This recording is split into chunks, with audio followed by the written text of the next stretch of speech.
Excuse me, Grandma, but the charity kitchen closed an hour ago. Derek Martinez's words sliced through the Hamilton's elegant atmosphere like broken glass. He towered over the elderly black woman in the corner booth, his sneer visible to every diner in the restaurant. Dorothy Jenkins looked up from her worn purse, confusion flickering across her weathered face. "I'm sorry, what did you say?" "You heard me." Derek snatched the leather menu from the table and held it high, making sure everyone could see. "This isn't where people like you eat. There's a Salvation Army down the street." Dorothy, 65 years old, sat frozen in the corner booth. Her simple cardigan and floral dress suddenly felt like rags under the stares of well-dressed diners. Dorothy Jenkins, 65 years old, clutched her worn purse tighter. She'd raised 4 children, buried a husband, and worked double shifts for 30 years. But nothing had prepared her for this moment. Have you ever been made to feel like you don't belong somewhere simply because others judged your appearance? 6:35 p.m. Son expected in 25 minutes. Dorothy's fingers trembled slightly as she reached for her phone. The text message glowed on the cracked screen. "Running late from City Hall meeting, order appetizer, be there by 7, Damon." She'd arrived 15 minutes early, as always. Her son hated when people were late, and she never wanted to disappoint him, not after everything he'd accomplished. "Ma'am, did you hear what I said?" Derek's voice cut through her thoughts. He stood with arms crossed, blocking her view of the other diners. "You need to leave. Now." "I'm waiting for my son," Dorothy said quietly, her voice barely above a whisper. "He should be here soon." Derek let out a harsh laugh. "Right, and I'm sure he's the governor." He leaned down, his voice dripping with condescension. "Listen, lady, I'm trying to be nice here. This place charges $35 for a salad. You want somewhere cheap? Exit's right behind you." At the table beside them, Keisha Washington looked up from her date. The 26-year-old social media manager had been recording TikTok videos all evening, but something about this interaction made her stomach turn. She discreetly pulled out her phone and started recording. "Please," Dorothy tried again, her voice steady despite the tremor in her hands. "I just need to wait 20 minutes. My son texted me to order an appetizer. Show me the money first." Derek's voice carried across 3 nearby tables. $50 cash, or you walk." Dorothy opened her worn leather purse. Inside, beneath old receipts and a small packet of tissues, lay several items that would have made Derek's jaw drop. A city parking validation sticker, a business card with the official city seal, and a gold watch, simple but elegant, engraved with words no one could see. "To Mom, love your mayor son, DJ." But she only pulled out a $20 bill. "I have this," she said, holding it up with dignity and tact. Derek snatched the money from her fingers and examined it like it might be counterfeit. $20? Lady, our appetizers start at 18. You can't even afford the breadbasket. 6:42 p.m. Son arriving in 18 minutes. The humiliation burned in Dorothy's chest, but she'd learned long ago how to swallow pain. She'd worked as a hotel housekeeper for 30 years, cleaning up after people who wouldn't look her in the eye. She'd raised 4 children on minimum wage after her husband died in a factory accident. She'd survived worse than a rude waiter. But this felt different. This felt personal. "Young man," she said, her voice gaining strength, "I would like to speak with your manager." Derek rolled his eyes dramatically. "Oh, here we go. Let me guess. You want to complain? File a lawsuit?" He turned to address the nearby tables. "Folks, sorry for the disturbance. Some people just don't understand how upscale dining works." A few diners shifted uncomfortably. An elderly white couple at table 8 exchanged worried glances. The man started to stand, but his wife grabbed his arm and shook her head. Keisha's phone continued recording. Her TikTok live stream had started automatically, and she watched the viewer count climb. 47, 93, 156. The manager is busy with paying customers, Derek continued, enjoying his performance. But I'll tell you what, order a $30 entree right now, and I'll pretend this conversation never happened. Dorothy checked her phone again. The lock screen showed a photo of her and Damon at his inauguration ceremony 6 months ago. She stood proud beside him as he took the oath of office, her hand on the same Bible she'd used to swear him in as student council president 30 years earlier. 6:45 p.m. Son arriving in 15 minutes. "I'll wait for my son," she repeated, this time with quiet steel in her voice. Derek's patience snapped. "That's it. I'm calling security." He pulled out his phone and dialed the restaurant's internal number. "Yeah, we need someone at table 12. Got a vagrant refusing to leave." The word vagrant hit Dorothy like a physical blow. She'd worked every day of her adult life. She'd put 4 children through college. She'd volunteered at 3 different churches and organized neighborhood watch programs for 15 years. But to Derek, she was just an old black woman in the wrong place. "Security's on the way," Derek announced loudly. "Maybe next time you'll think twice about where you belong." Keisha's live stream viewers had jumped to 340. Comments flooded the screen. "This is so wrong. Someone call the cops. That poor woman. Is this really happening in 2024? The young woman felt sick watching this unfold. She wanted to intervene, but something held her back. Maybe it was fear. Maybe it was the uncomfortable realization that she'd witnessed moments like this before and done nothing. 6:48 p.m. Son arriving in 12 minutes. Dorothy sat straighter in the booth. She thought about calling Damon early, but he was probably still in meetings. The emergency city council session about the downtown development project had been scheduled for 6 p.m. He'd been preparing for weeks. Instead, she folded her hands in her lap and waited. She'd learned patience from her mother, who'd waited tables in segregated restaurants in the 1960s. She'd learned dignity from her father, who'd been refused service at lunch counters but never let bitterness poison his heart. Derek paced beside her table like a predator circling wounded prey. "You know what? I'm being too nice. Get up. Now."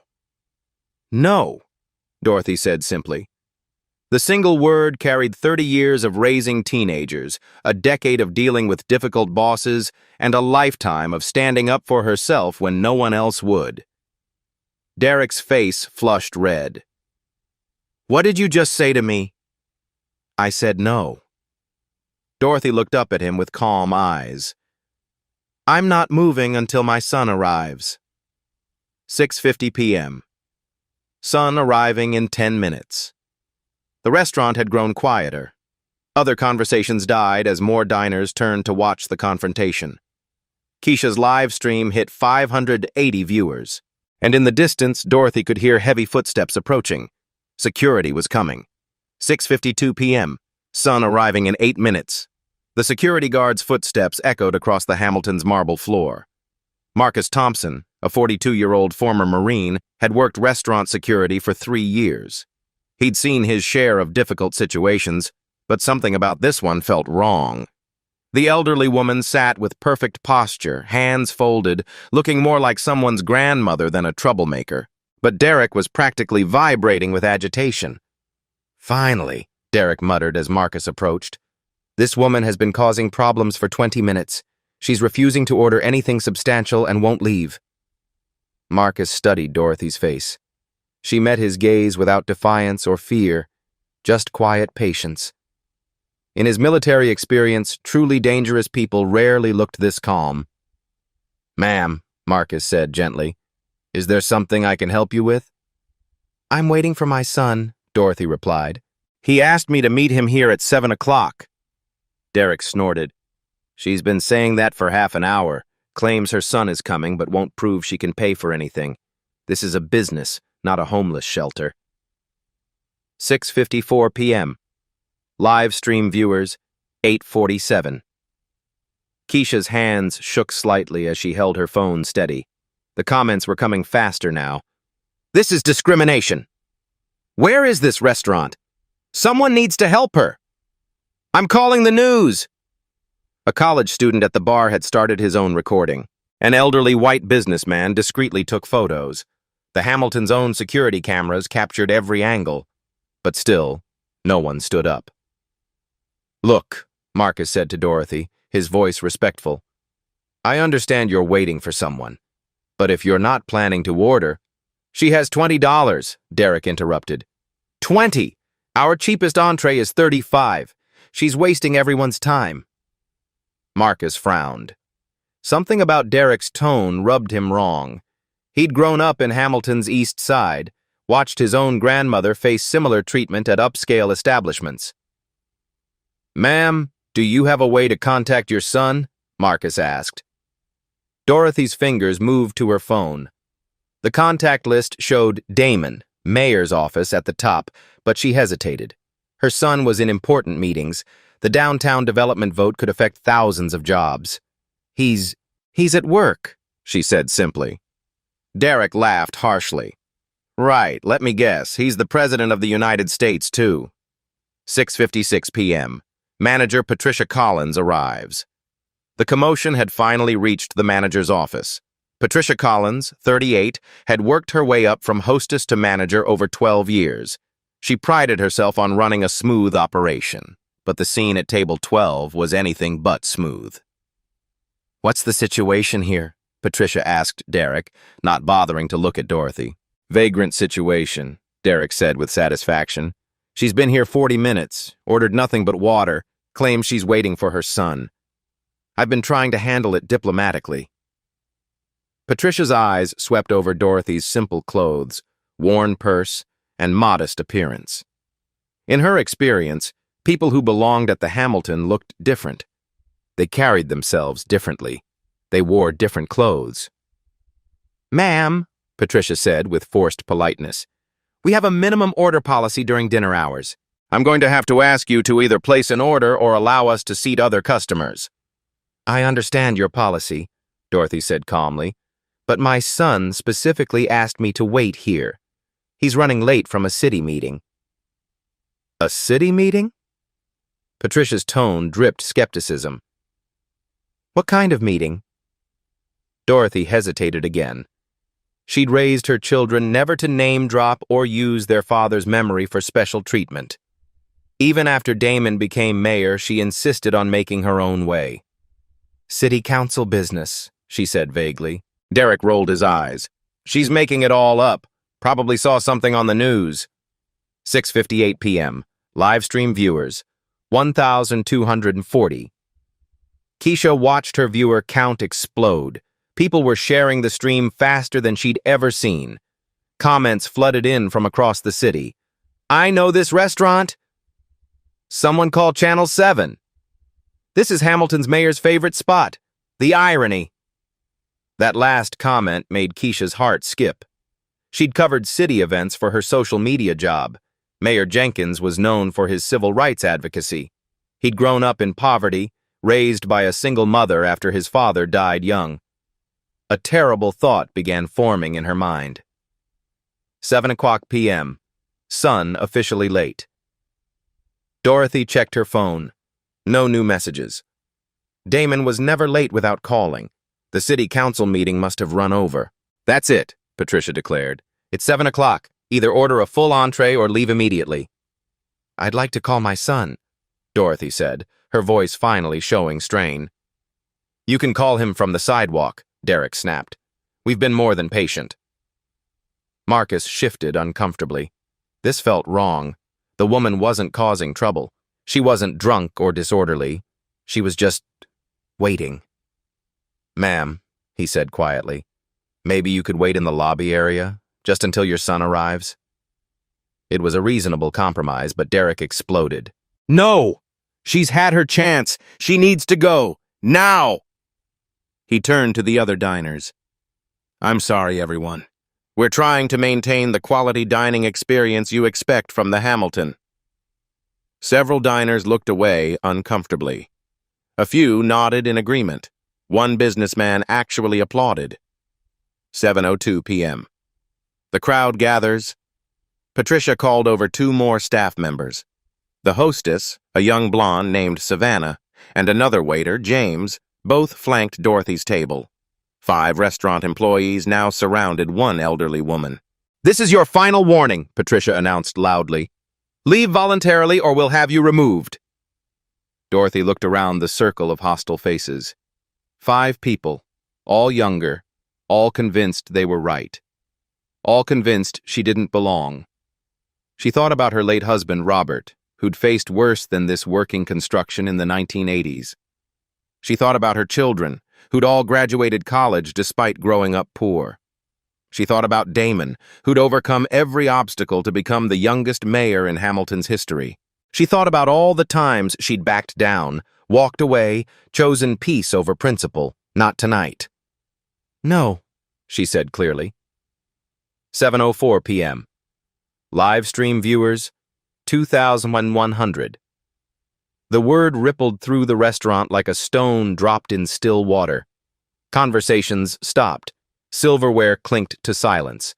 Derek's face turned purple. "Did you just tell us no?"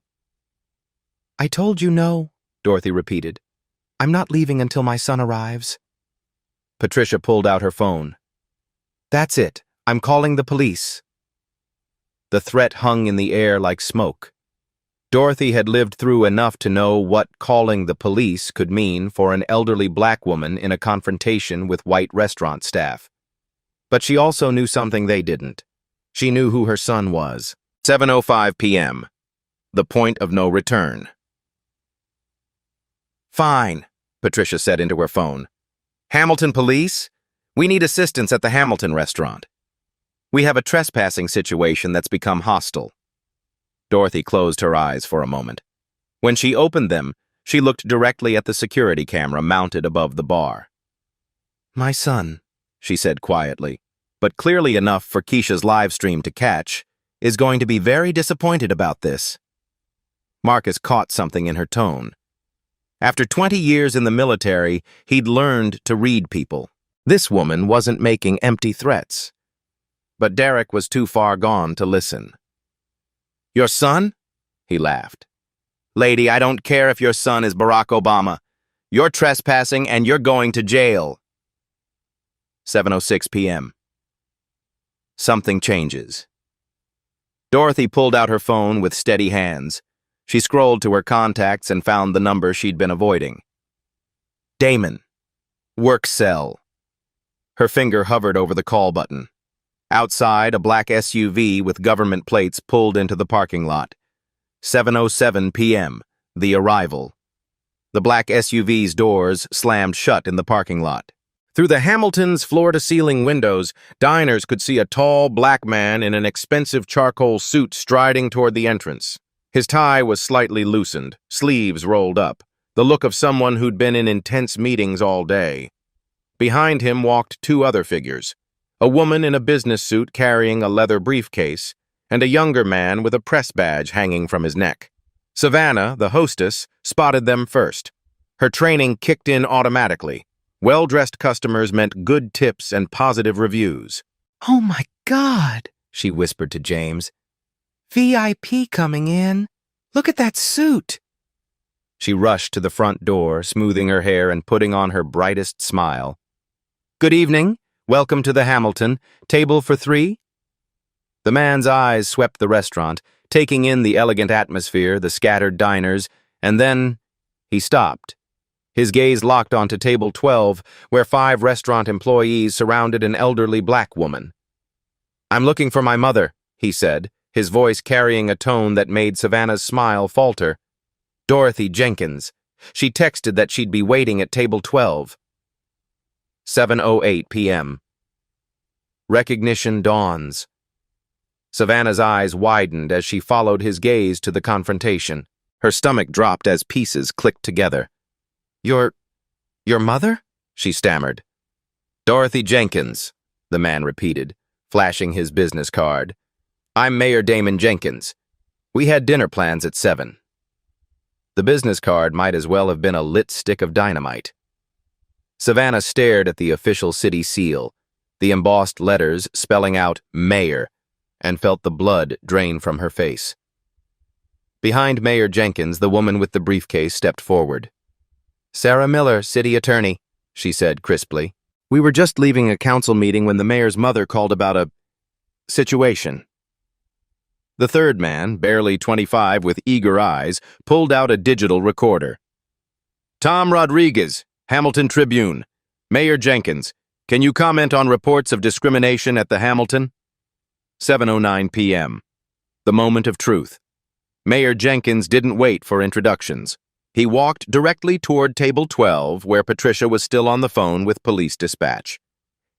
Yes, she's being hostile and refusing to leave, Patricia was saying when she looked up and saw a very tall, very angry man in a very expensive suit approaching. Derek, still hovering over Dorothy with his arms crossed, followed Patricia's gaze. Something about the newcomer's presence made the hair on his neck stand up. "Mom!" Mayor Jenkins called out, his voice cutting through the restaurant's murmur. Dorothy's face lit up with relief and pride. "Damon! There you are, baby! I was starting to worry." The word baby, spoken with such genuine maternal love, hit the assembled restaurant staff like a freight train. Derek's mouth fell open. Patricia's phone slipped from her fingers. Marcus took an involuntary step backward. "I'm sorry I'm late," Mayor Jenkins said, gently pushing past the circle of employees to reach his mother. "The development vote ran long. How long have you been waiting?" "About 40 minutes, Dorothy said calmly. "These folks have been attentive." 7:10 p.m. The reckoning begins. Mayor Jenkins helped his mother to her feet, then turned to face the 5 employees. His expression was controlled, but his voice carried the authority of someone used to running city council meetings. "Which one of you called my mother a vagrant?" The silence was deafening. Derek tried to sink behind Patricia, but there was nowhere to hide. Patricia found her voice first. "Your Honor, we had no idea she was your mother. She didn't identify herself and—" "And what?" Mayor Jenkins interrupted. "You assumed because she's an elderly black woman in simple clothes that she didn't belong here?" Sarah Miller stepped forward with her briefcase. "Mayor Jenkins, perhaps we should discuss this privately." "No," he said firmly. "This happened publicly. We'll address it publicly." Tom Rodriguez was already typing notes on his phone. The Tribune's website would have this story online within the hour. 7:11 p.m. Live stream explosion.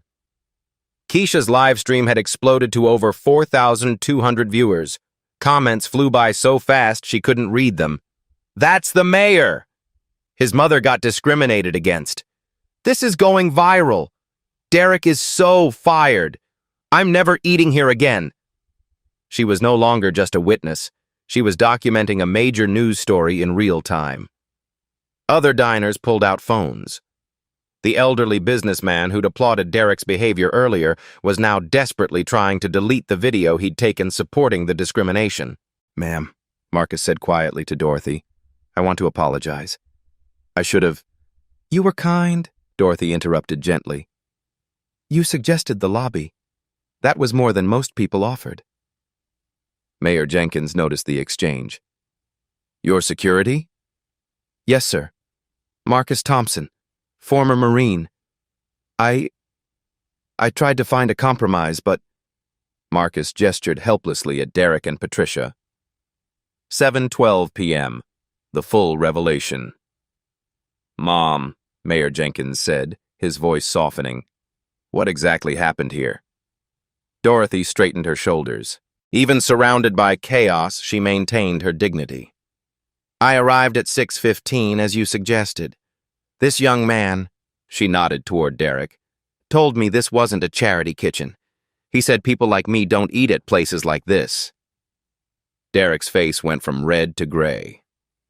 "Sir, Your Honor, I didn't mean—" "He called me a vagrant," Dorothy continued matter-of-factly.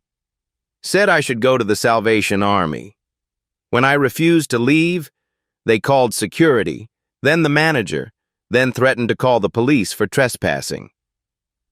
Mayor Jenkins turned to Patricia. "You threatened to have my mother arrested for trespassing?" We have policies." Patricia began weakly. She had money, Mayor Jenkins said. She was waiting for me. She wasn't causing any disturbance. What policy covers refusing service to elderly black women? Sarah Miller was taking notes.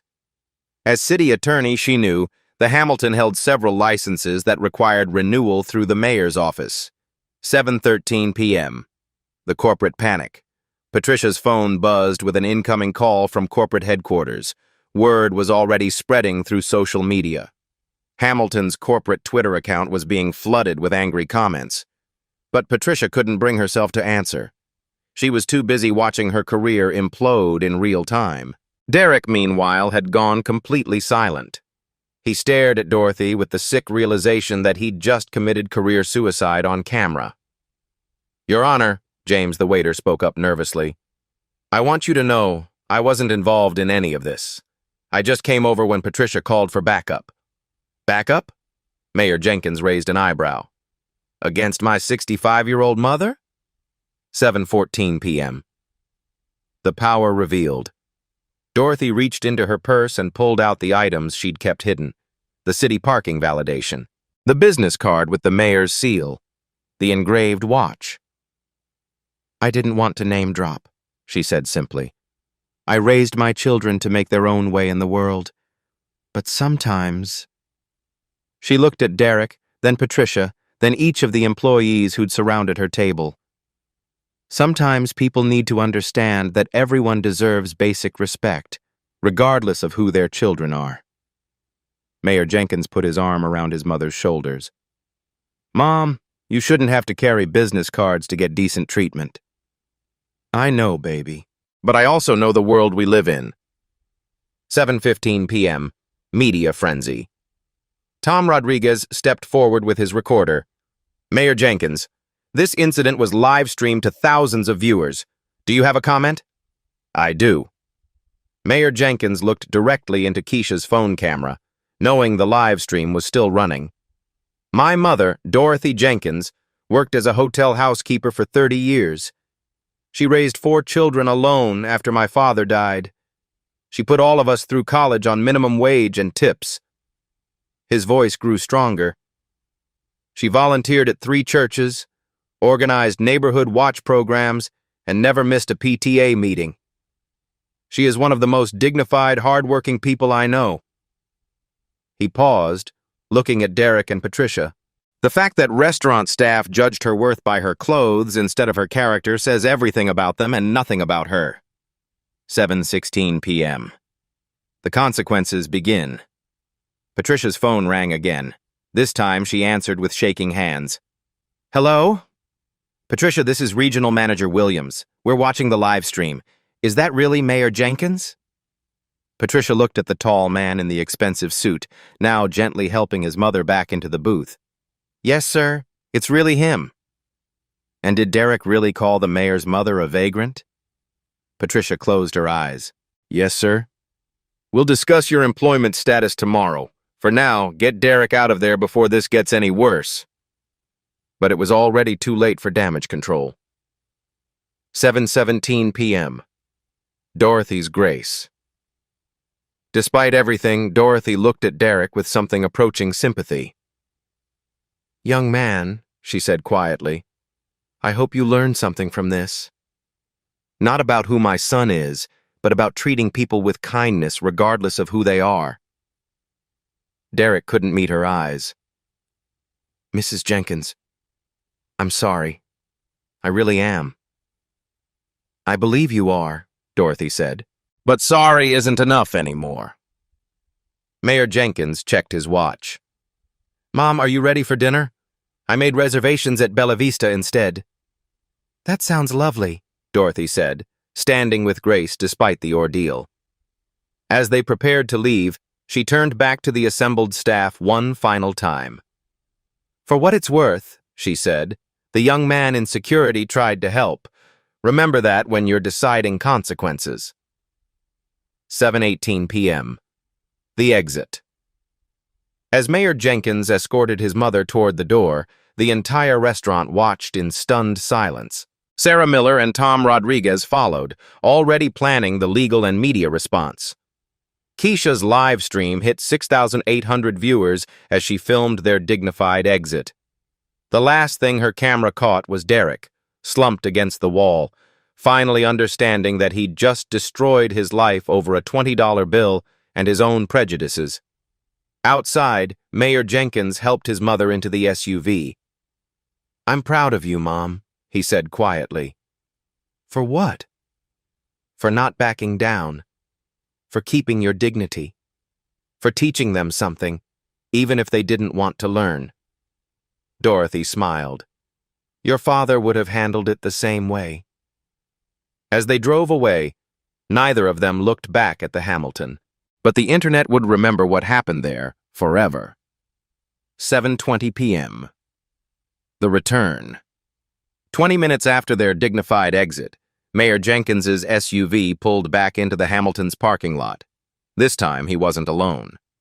Sarah Miller stepped out carrying a thick folder marked Business License Division. Behind her, Tom Rodriguez balanced his laptop and recording equipment. A third figure emerged, David Park, Hamilton's Director of Consumer Affairs, armed with a clipboard full of violation forms. "Mayor Jenkins," Sarah said as they approached the restaurant, "are you certain you want to handle this tonight? We could schedule a formal hearing." "My mother sat there for an hour being humiliated," he replied firmly. "We handle this now." Through the windows, they could see Hamilton in chaos. Patricia paced behind the hostess stand, phone pressed to her ear. Derek sat at the bar, head in his hands. Several diners had left, abandoning half-finished meals. 7:22 p.m. The legal framework. "Let's review what we're dealing with," Sarah said, opening her folder as they walked. The Hamilton Restaurant Group holds business license number BL 7394, renewed annually through the mayor's office. "Current value?" Mayor Jenkins asked. "Based on their reported revenue of $2.3 million annually, the license represents approximately $890,000 in yearly liquor sales alone." David Park flipped through his clipboard. "They also hold food service permit, MAJ FS 11847, entertainment license, hashed for ENT 332 for live music, and outdoor seating permit, NAJ OS 129. "City contracts?" "Significant," Sarah replied. "The Hamilton has provided catering for city events totaling $156,000 over the past 18 months. The police department Christmas party, 3 council member retirement dinners, and the annual Chamber of Commerce gala." Mayor Jenkins paused at the entrance. "And if we find violations of Anti-Discrimination City Ordinance 847.2? "Immediate license review," David said. "Mandatory suspension pending investigation. Loss of all city contracts within 48 hours. 7:24 p.m. Corporate arrives. As they entered the restaurant, a silver Mercedes pulled up outside. Regional Manager Robert Williams stepped out, followed by the Hamilton Restaurant Group's legal counsel, Amanda Foster. Williams, a thin man in his 50s, looked like he'd aged 10 years in the past hour. His phone had been ringing non-stop as social media exploded with hashtags like #Hamilton Restaurant Shame and #Mayor's Mom. "Damage control," he muttered to Foster as they hurried inside. "Whatever it takes." 7:25 p.m. The confrontation, Mayor Jenkins approached Patricia, who was still on the phone with corporate headquarters. Her face went white when she saw him return. "I need to call you back," she whispered into the phone. "Ms. Collins, isn't it?" Mayor Jenkins said, reading from Sarah's notes. "Restaurant manager, employed here for 12 years? "Yes, sir, Your Honor. We're so sorry about the misunderstanding." "Misunderstanding?" Sarah Miller stepped forward. "According to live stream footage viewed by over 8,000 people, your staff called the mayor's mother a vagrant and threatened to have her arrested for trespassing." Patricia's hands shook. "We didn't know." "You didn't know she was human?" Mayor Jenkins's voice carried across the restaurant. "You didn't know she deserved basic respect?" 7:26 p.m. The ultimatum regional manager. Williams burst through the door, slightly out of breath. Your Honor, Mr. Mayor, I'm Robert Williams, Regional Manager. We're prepared to make this right immediately. Are you? Mayor Jenkins turned to face him. How? Full apology, of course. We'll terminate Derek immediately. Sensitivity training for all staff. Whatever you think is appropriate.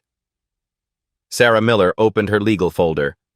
Mr. Williams, are you familiar with Hamilton City Ordinance 847.2 regarding discrimination in public accommodations? Williams' confident expression faltered. What specifically? Any business holding a city license that engages in discriminatory practices faces mandatory review and potential license suspension, David Park read from his clipboard. The review process takes 30 to 60 days, during which all city contracts are suspended. 7:27 p.m. The numbers game. Let's talk numbers, Mayor Jenkins said. Your liquor license generates approximately $890,000 in annual revenue. True? Williams nodded nervously. City catering contracts, $156,000 over 18 months. Your entertainment license allows live music on weekends. What's that worth in additional customer draw? I'd have to check our books. I'll tell you, Sarah interrupted.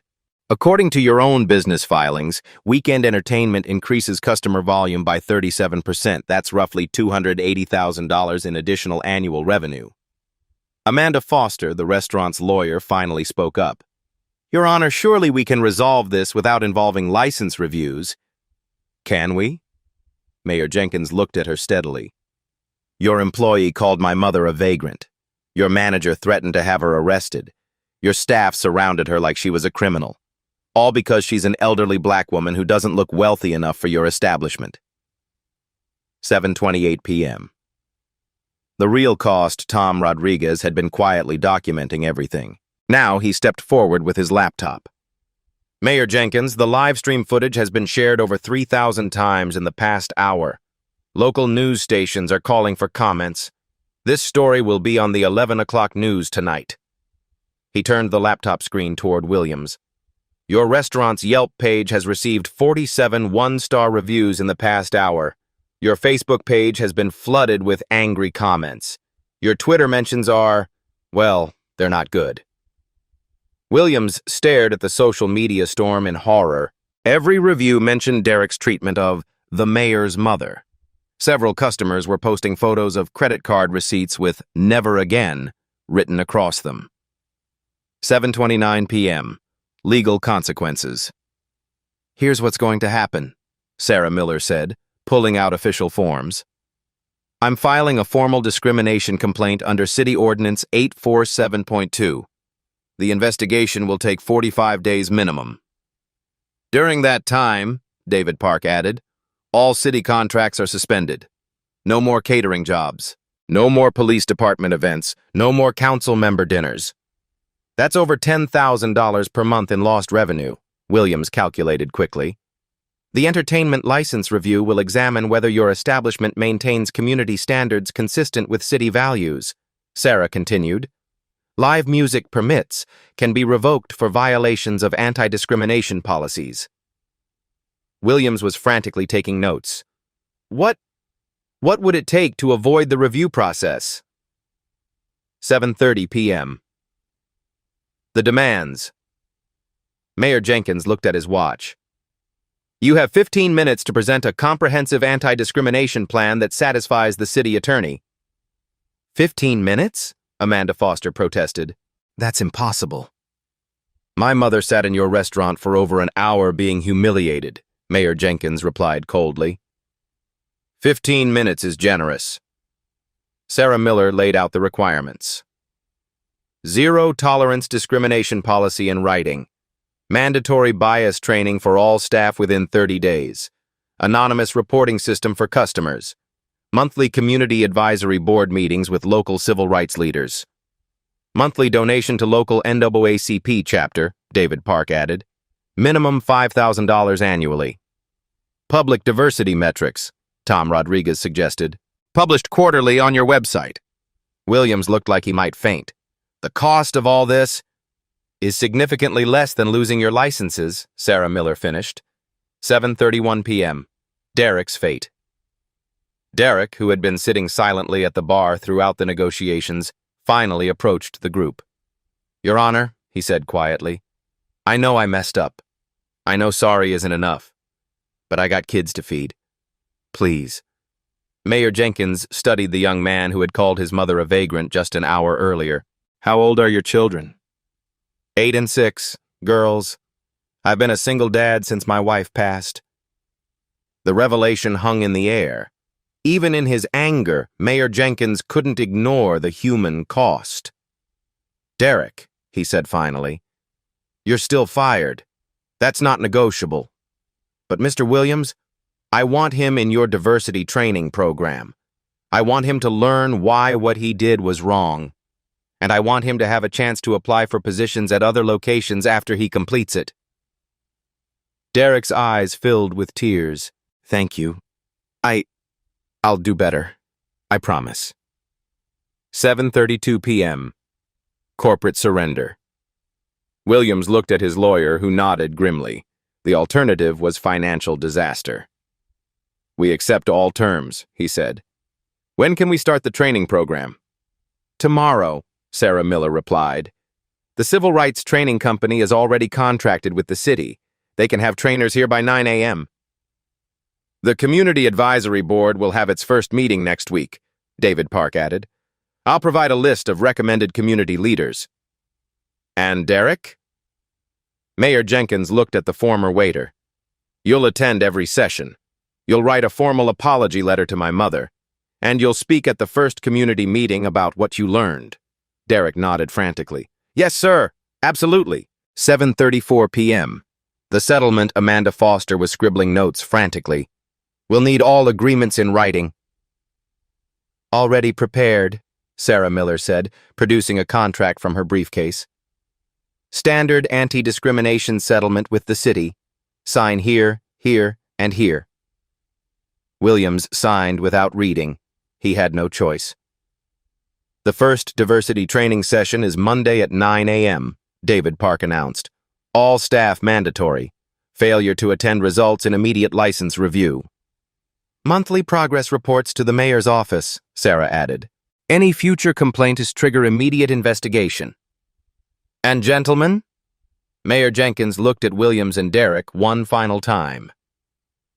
"If anything like this ever happens again at any Hamilton Restaurant Group location, we'll revisit these agreements. Are we clear?" "Crystal clear, Your Honor," Williams said. As the city officials prepared to leave, Tom Rodriguez approached Williams with his recorder. "Any comment for the Tribune about tonight's settlement?" Williams looked exhausted. "The Hamilton Restaurant Group deeply regrets tonight's incident. We're committed to ensuring all customers receive respectful treatment regardless of their background. We're grateful for the opportunity to make things right." 7:36 p.m. Justice served. As they walked back to the SUV, Sarah Miller shook her head in amazement. 45 minutes from discrimination to comprehensive reform. That might be a record. "My mother shouldn't have had to endure an hour of humiliation for this to happen," Mayor Jenkins replied. "But at least some good came out of it." David Park was already on his phone. "I'm calling the other upscale restaurants in the district. Word travels fast. They'll all want to review their policies before this story spreads." In the restaurant behind them, Patricia was addressing the remaining staff about the new reality they all faced. Hamilton would never be the same, and that was exactly the point. 3 weeks later, the Hamilton's reopening. The Hamilton looked the same from the outside, but everything had changed within. A small placard by the entrance read, "Welcome to the Hamilton, where every guest is valued." Derek Martinez was gone, of course. His social media accounts had been deleted after receiving thousands of angry messages. He'd moved back to his hometown in Ohio, working at his uncle's auto shop and avoiding any mention of his restaurant career. Patricia Collins had also disappeared from Hamilton's restaurant scene. Her 12 years of experience meant nothing when potential employers Googled her name and found the discrimination story. But the Hamilton had survived. Barely. The new management regional manager Williams had brought in Maria Santos, a Latina hospitality professional with 15 years of diversity training experience. Her first act was gathering the remaining staff. "I know you're all scared," she said during the mandatory meeting. "Your jobs aren't automatically safe just because you weren't directly involved. We're starting over, and everyone needs to prove they belong here." She held up a thick manual. "These are our new policies. Dignity first isn't just a slogan. It's how we operate now. Every customer gets the same respect, regardless of appearance, age, race, or how much they spend." Marcus Thompson, the security guard, had been promoted to assistant manager. His military background and his attempt to help Dorothy had impressed corporate leadership. "Marcus will be conducting monthly evaluations," Maria continued. "Anyone displaying bias or discrimination will be terminated immediately. No warnings, no second chances." The monitoring systems. The changes were comprehensive and visible. Customers could now submit anonymous feedback through QR codes at every table, linked directly to the city licensing department. A community advisory board met monthly, including local NAACP leaders and senior citizen advocates. Most importantly, Dorothy Jenkins had agreed to serve as an unofficial consultant. Once a month, she would dine at the Hamilton, sometimes alone, sometimes with friends, to observe how staff treated ordinary customers. "Mrs. Jenkins," Maria had asked during their first meeting, "what should we be watching for?" "Watch how your staff treat the person who looks like they can't afford to be here," Dorothy replied simply. "That's when you see their true character." The financial reckoning. The Hamilton had paid the $67,000 in back property taxes within 2 weeks. The $50,000 donation to the Hamilton NAACP had been presented publicly, with Mayor Jenkins and Dorothy both present for the ceremony. Monthly revenue had dropped 40% initially as boycotts took effect. But slowly, as word spread about the genuine changes, customers began returning. The university's Black Student Union had even held their monthly meeting at the restaurant, a powerful symbol of progress. "We're not just surviving," Maria reported to corporate.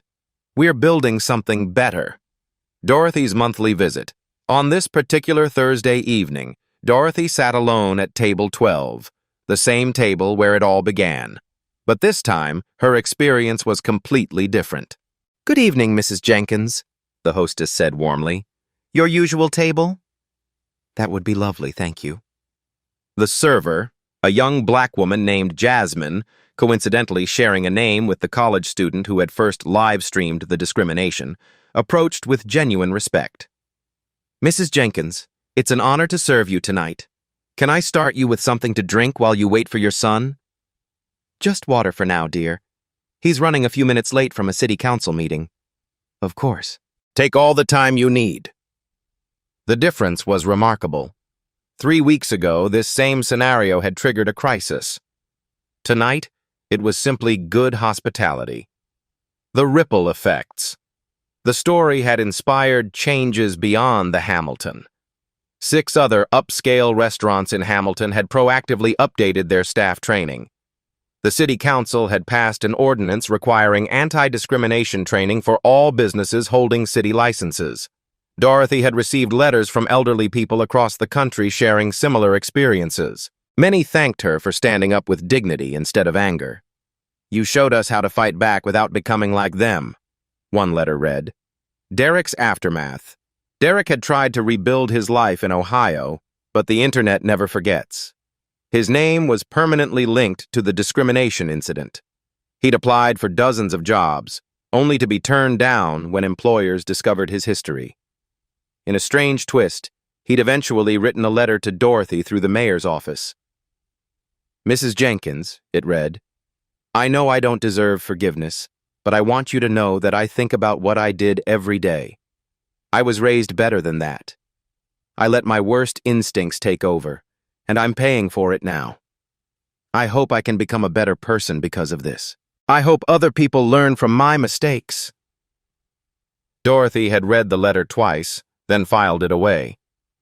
She believed in redemption, but Derek would have to prove his change through actions, not words. The intellectual victory. As Dorothy sat in the same booth where she'd been humiliated, she reflected on what had been accomplished. No one had been physically harmed. No property had been destroyed. No lawsuits had been filed. Instead, systematic change had been achieved through existing legal frameworks and community pressure. The Hamilton was genuinely better. Other businesses had improved proactively. The city had stronger protections for all residents. Personal transformation. When Mayor Jenkins arrived at 7:15 p.m., he found his mother chatting comfortably with Maria Santos about the restaurant's progress. "How was the service tonight, Mom?" he asked, sliding into the booth. "Excellent," Dorothy smiled. "But more importantly, I watched them serve 3 other elderly customers tonight. All were treated with the same respect I received. That's what we wanted to achieve." "Yes," Dorothy agreed. "Change that lasts beyond the cameras and the attention. Change that becomes part of who they are."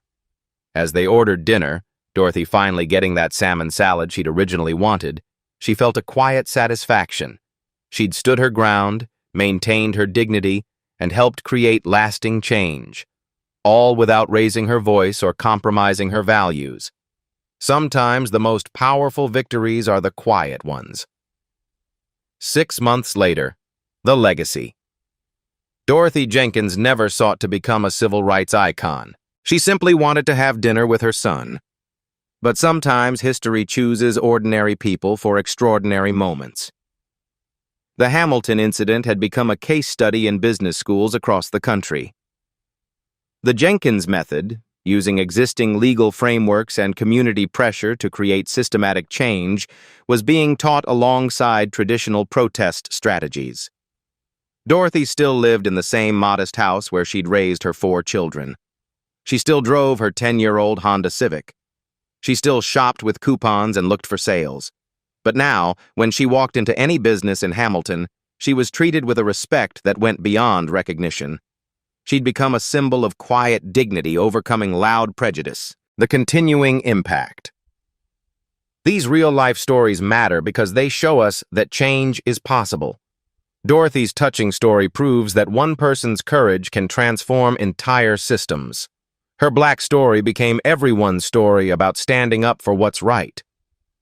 The Hamilton's transformation inspired a movement. Restaurants in 12 cities had implemented similar dignity-first policies. 3 states were considering legislation requiring anti-bias training for all hospitality workers.